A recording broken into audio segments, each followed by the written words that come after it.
بسم اللہ الرحمن الرحیم۔ السلام علیکم، میں ہوں سلمان حیدر۔ دعا ہے پروردگار سے کہ اس نے آپ کو اور آپ کے اہل خانہ کو اپنی حفظ و امان میں رکھا ہوا۔ تھوڑی دیر پہلے ایک نیا ٹوسٹ آیا جی، قاضی فائز صاحب ایکشن میں ہیں اور وہ چاہتے ہیں کہ کچھ ان کے جانے کے بعد کچھ نہ ایسا ہو جائے، کوئی ایسی چیز مقصود نہیں ہے جس کی بنا پر قاضی فائز صاحب سمجھتے ہیں کہ آئینی ترمیم والا معاملہ جو ہے نا، اس کے خلاف جو درخواست ہے اس کو میں خود ہی دیکھ لوں۔ تو جی ہاں، قاضی فائز صاحب نے باقاعدہ طور پر 17 اکتوبر کو جو آئینی درخواست ہے، آئینی ترمیم کے خلاف، مجوزہ آئینی مسودے کے خلاف جو درخواست ہے وہ سماعت کے لیے مقرر کر دیا ہے، تاکہ فیصلہ ان کے جانے کے بعد ان کی منشا کے بغیر نہ آئے۔ چیزیں وہ ایک سارا پلان ہے نا سر، ایک سارے ڈاٹس ہیں نا سر، وہ سارے جوڑے گئے ہیں، تب جا کے تو پکچر کمپلیٹ ہوگی۔ تو قاضی صاحب کہتے ہیں یہ نہ ہو کہ میرے جانے کے بعد سپریم کورٹ کا اپ کمنگ جو چیف جسٹس ہے وہ اس کے اوپر کوئی فیصلہ دے دے، وہ کچھ نہ کر۔ تو چلے میں جاتے جاتے میں نا یہ والا کام بھی کر دیتا ہوں، اور تاکہ سب چیزیں صحیح ہو جائیں، اور اپنی موجودگی میں اس کو نپٹا کر جانا چاہتے ہیں۔ تو قاضی صاحب نے مجوزہ آئینی ترمیم کے خلاف درخواست سماعت کے لیے مقرر کر دی ہے۔ حالانکہ اس سے پہلے یہ توجیہات تھیں کہ بھائی ابھی تک مسودے کا فائنل ڈرافٹ ہی سامنے نہیں آیا، ابھی تو پارلیمنٹ میں ابھی تک اس میں بحث ہی نہیں ہوئی، ابھی تک اس مسودے سے متعلق کوئی چیز فائنل ہی نہیں، ابھی تو مسودہ پاس نہیں ہوا، تو پھر اس کو کیسے چیلنج کیا جا سکتا؟ نہ نومن تیل ہوگا نہ رادھا، یہ ساری چیزیں یہ چل رہی تھی۔ مگر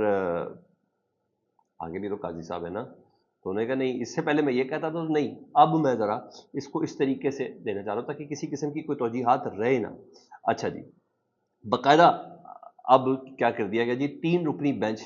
قاضی صاحب کی سربراہی کے اندر یہ مقرر کیا گیا ہے، جس میں ون اینڈ اونلی کوئی نہیں، قاضی فیصل صاحب کے بعد جسٹس نعیم افغان صاحب ہیں اور جسٹس شاہد بلال شامل ہیں۔ بہرحال مجھے شاہد بلال صاحب تو تھوڑے بغیر 2 کے مقابلے میں ایک کے مقابلے میں 2 کا فیصلہ آئے گا یا 3-0 سے ہی فیصلہ آئے، مجھے اس چیز کا تو اندازہ ہے، لیکن یہ بھی طے ہے کہ فیصلہ آئینی ترمیم کے حق میں ہی آئے گا، کیونکہ قاضی فائز صاحب اس سے پہلے اپنی بیشتر سماعتوں میں یہ بات اسٹیبلش کر چکے ہیں کہ قانون سازی جو ہے وہ پارلیمنٹ کا ہی ثوابدید ہے، چاہے جیسی مرضی کی جائے، اور سپریم کورٹ اس میں مداخلت نہیں کر سکتی۔ اور recently practice and procedure act جو آیا تھا، جو پارلیمنٹ سے پاس ہوا تھا، تو انہوں نے یہی کہا تھا۔ اب دیکھتے ہیں 17 اکتوبر پر سماعت ہے، قاضی صاحب نے بھی پوری ٹائم لائن دیکھ رکھی ہے، اس کے بعد 3 سے 4 ورکنگ ڈیز ہوں گے، تو 25 تک قاضی صاحب فارغ ہو رہے ہیں۔ تو قاضی صاحب نے اس کیس کی سماعت کا فیصلہ بھی 25 سے پہلے پہلے دے کے جانا ہے، تاکہ بالکل تازہ تازہ پلستر ہو سکے اور کوئی ایسی چیز نہیں۔ تو بہرحال قاضی صاحب نے یہ بینچ یہ سوچ سمجھ کے ہی بنایا ہے کہ 3 سے 4 ورکنگ ڈیز میں نے اس کیس کو نپٹانے پہ ہر طرف سے، سر آپ ذرا چیک کریں، مزیدار چیز ہم آپ کے سامنے آگاہ تو کرتے رہیں گے، میں کوئی پوائنٹس رہنے دینے نہیں ہیں، میں اور آپ جان کے جیے نا، کم از کم ہم پہچان کے تو سمجھیں کہ یہ ہو کیا رہا ہے میرے اور آپ کے ساتھ۔ 26ویں آئینی ترمیم کے حوالے سے دیگر اپڈیٹ میں بتاؤں تو اس میں آپ کو پتا ہے ایک پارلیمانی کمیٹی کا اجلاس تھا، اس میں سر آپ دیکھیں اس کا ٹارگٹ کتنا بڑا ہے بلاول صاحب کے پاس، اگلوں نے کس کام پہ لگایا اور اس کا پرائز کتنا بڑا دیا جانا ہے، اس کا ایوارڈ کتنا بڑا دیا جانا ہے بلاول بھٹو زرداری صاحب کو۔ اس بات کا اندازہ لگا لیں کہ سینیٹر شیری رحمان صاحبہ وہ کہتے ہیں بلاول بھٹو نے ریسرچ دیکھ کر یہ انکشاف کیا ہے، ماضی کی ریسرچ دیکھ کر یہ انکشاف کیا ہے کہ آئینی عدالت کا جو قیام تھا نا، وہ قائد اعظم محمد علی جناح کی بھی ترجیح تھا، یہ انہوں نے کہا کہ یہ ان کی بھی ترجیح تھا، قائد اعظم کا بھی خواب یہی تھا، وہ یہ کہتی ہے۔ آپ اندازہ کر لیں کہ معاملہ کس لیول تک آئینی عدالت کے حوالے سے ہے، بلاول بھٹو صاحب کو کس لیول تک محنت کرنی پڑی ہے، اور کہہ رہا ہوں کس لیول پہ جا کے بلاول صاحب کو یہ گارنٹی ملی ہوئی ہے کہ کر لو، تمہارا امتحان سب سے بڑا یہ ہے، اس کے بعد تم نیکسٹ اسٹیپ پہ جا رہے ہو، تم ایلیویٹ تب ہی ہوگے۔ بہرحال شیری رحمان صاحب نے 1931 اکتوبر 7 اکتوبر 1931 کی آل India Muslim league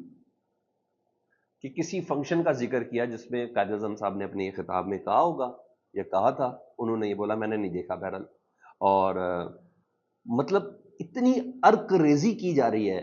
Peoples party کی طرف سے، بلاول بھٹو صاحب کی طرف سے، کہ اور بلاول بھٹو صاحب کے لیے اور بلاول بھٹو صاحب کی طرف سے کہ بھائی صحیح بینوں پہ طاقتوروں نے صحیح کام لگایا اور صحیح امتحان میں ڈالا ہوا بلاول بھٹو صاحب کو۔ بھائی 1931 میں تو پاکستان کا خواب بھی نہیں تھا، 1940 میں تو قرارداد پاکستان تھی، میں خیال 1931 میں علامہ اقبال صاحب نے خواب دیکھا تھا، اور ابھی قائد اعظم ایسی کسی موومنٹ کے اندر نہیں تھے، وہ ایک پریکٹسنگ بیرسٹر تھے۔ اور سنیں مزے کی بات، 1940 میں قرارداد پاکستان ہوئی، 1947 میں پاکستان بنا،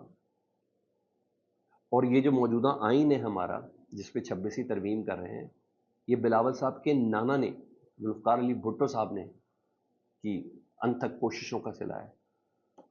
ذوالفقار علی بھٹو صاحب کو خیال نہیں آیا قائد اعظم صاحب کے خواب کا؟ مجھے بتا دیں، اس کے بعد کے کسی حکمران کو خیال نہیں آیا قائد اعظم کے خواب کا؟ جنہوں نے بنایا آئین، بس میں نے آپ کو بتایا کہ ٹارگٹ کتنے واضح دیے گئے ہیں، بس آپ اس سے اندازہ لگا رہے ہیں۔ پاکستان بننے سے پہلے قائد اعظم کے خواب سارے بتا رہے ہیں، کیسی 1931 سے بتا رہے ہیں کہ پاکستان میں ایک آئینی عدالت ہونی چاہیے تھی۔ میں نے وہ کہتا ہے جو آپ کا حسن کرشمہ ساز کا بیرسٹر علی ظفر پاکستان تحریک انصاف کے ہیں، انہوں نے بڑا دعویٰ کیا، انہوں نے کہا ہو سکتا ہے 2 سے 3 ماہ بعد بھی آئینی ترمیم نہ کر سکے حکومت، کیوں حکومت کے پاس نمبرز ہی پورے نہیں ہیں، یہ انہوں نے ایک بات کی۔ اور اس کے علاوہ اس کمیٹی کے اندر جمعیت علماء اسلام نے اپنا مجوزہ آئینی مسودہ پارلیمانی کمیٹی میں پیش کیا جی، اور سینیٹر کامران مرتضیٰ جو جمعیت علماء اسلام کو ریپرزینٹ کرتے ہیں اور اس آئینی مسودے کے روئے رواں ہیں اور اس کو مرتب کرنے کے حوالے سے تمام چیزیں، اور پیپلز پارٹی سے باقاعدہ رابطے میں ہیں اور پاکستان تحریک انصاف سے بھی وہ رابطے میں، تو سینیٹر کامران مرتضیٰ صاحب کے مطابق ہے پیپلز پارٹی اور جے یو آئی کے ڈرافٹ میں صرف آئینی عدالت اور بینچ کا فرق ہے، مطلب پیپلز پارٹی اور حکومت یہ چاہ رہی ہے کہ جو 200 کیسز ہیں نا پینڈنگ میں اب تک، اس کے لیے ایک نئی عدالت آئینی عدالت بنا دی جائے، اس کا چیف جسٹس بھی نیا بنا دیا جائے، اور جے یو آئی جاتی ہے نہیں، اسی سپریم کورٹ کے اندر ایک 5 رکنی بینچ تفویض کر دیا جائے کہ وہ 5 رکنی بینچ کوئی اور کیس نہ دیکھے،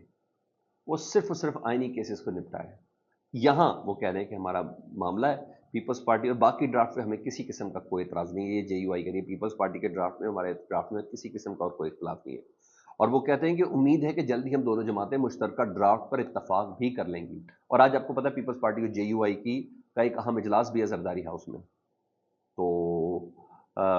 اس کے بعد پھر یہ سب کے آئینی مسودے جو ہے نا وہ اسی آئینی کمیٹی کے، اسی پارلیمانی کمیٹی کی ذیلی کمیٹی کے اندر پیش ہوں گے، اور پھر وہ تمام مسودوں کو کمپائل کر کے ایک مشترکہ مسودہ تیار کر کے منگل کے روز یہ دوبارہ مل رہے ہیں، تو یہ دوبارہ میٹنگ ہوگی۔ یہاں پوزیشن اس طرف کھڑی۔ ادھر پاکستان تحریک انصاف کے حوالے سے اگر میں بات کروں تو 15 اکتوبر کا احتجاج کی کال تو دے دیا، اناؤنس تو کر دیا، مگر کچھ لوگ اسے ڈیفینڈ کر رہے ہیں، کچھ لوگ اس کو ڈیفینڈ نہیں کر پا رہے، جیسے کہ بیرسٹر علی ظفر صاحب یہ کور کمیٹی کا حصہ بھی ہیں، وہ کہتے ہیں مجھے تو پتہ ہی نہیں ہے، میں تو لا علم ہوں اس کال کے حوالے سے، اور وہ یہ کہتے ہیں 15 اکتوبر کا جو احتجاج کا فیصلہ یہ حتمی بھی نہیں ہے، حالانکہ سیکرٹری اطلاعات شیخ وقاص اکرم صاحب نے اس کو احتجاج کو اناؤنس کیا، ظاہری بات ہے سیاسی کمیٹی کے اندر بیچ میں بیٹھ کے اعتراض یہ اناؤنس ہوا نا، اور حماد اظہر صاحب نے اس بات کا اعلان کیا کہ باقی تمام احتجاج جو ہے ملک بھر میں اس کو کال اپ کر رہے ہیں، اور سب کو اسلام آباد پہنچنے کی کال دے دی گئی ہے 15 اکتوبر کو۔ یہاں تو یہ پوزیشن۔ دوسری علی امین گنڈا پور صاحب کی طرف سے بھی ابھی تک یس اور نو نہیں آ رہا، کوئی چیز سامنے نہیں آ رہی، اور میری اطلاعات کے مطابق علی امین گنڈا پور صاحب نے سیاسی کمیٹی کو بتایا کہ عمران خان صاحب کی صحت کے حوالے سے جو آپ ریزرویشن رکھ رہے ہیں وہ غلط ہے، یعنی یہ خبریں فلوٹ ہیں، میرے پاس اس کی کوئی تصدیق نہیں ہے، اور انہوں نے مخالفت کی اس احتجاج کی، علی امین گنڈا پور صاحب نے، یہ خبریں چل رہی ہیں، میرے پاس اس کی کوئی تصدیق نہیں ہے، اور مجھے بہرحال احتجاج کا معاملہ کھٹائی میں نظر آتا ہے، کیونکہ حکومت بھی اس احتجاج کو افورڈ نہیں کر سکتی اور پی ٹی آئی بھی اس احتجاج کو افورڈ نہیں کر سکتی۔ With in P T I بھی یہ کہا جا رہا ہے کہ یہ نہ پھر وہ ایک چیز اور اسٹیبلش کر دیں، یہ والا معاملہ مجھے کھٹائی میں پڑتا نظر آ رہا ہے۔ ہاں، علی امین گنڈا پور صاحب کے وارنٹ برقرار رکھے گئے ہیں جی، 23 اکتوبر کو انہیں گرفتار کر کے پیش کرنے کا حکم دیا گیا ہے، ان کے پاس ناجائز اسلحہ اور شراب برآمدگی کا کیس تھا، اور آج پھر وہ پیش نہیں ہوئے تھے، تو عدالت نے ان کے ناقابل ضمانت وارنٹ گرفتاری قرار رکھے، 23 اکتوبر کو ان کو گرفتار کر کے پیش کرنے کا حکم دیا ہے۔ یہاں تو یہ چیز، ادھر جو چند روز پہلے پولیس ایکٹ کے اندر تبدیلی کی گئی تھی نا کابینہ کی طرف سے، جس کی منظوری دی تھی علی امین گنڈا پور سے، کے پی کے کی کابینہ منظوری دی تھی، اور اختیار واپس لے لیے تھے پولیس سے ٹرانسفر، پوسٹنگ اور پروموشن وغیرہ کے، تو وہ چیز تھی، اب ظاہر بات کابینہ میں 2/3 میجورٹی کو انکار تو کر نہیں سکتا،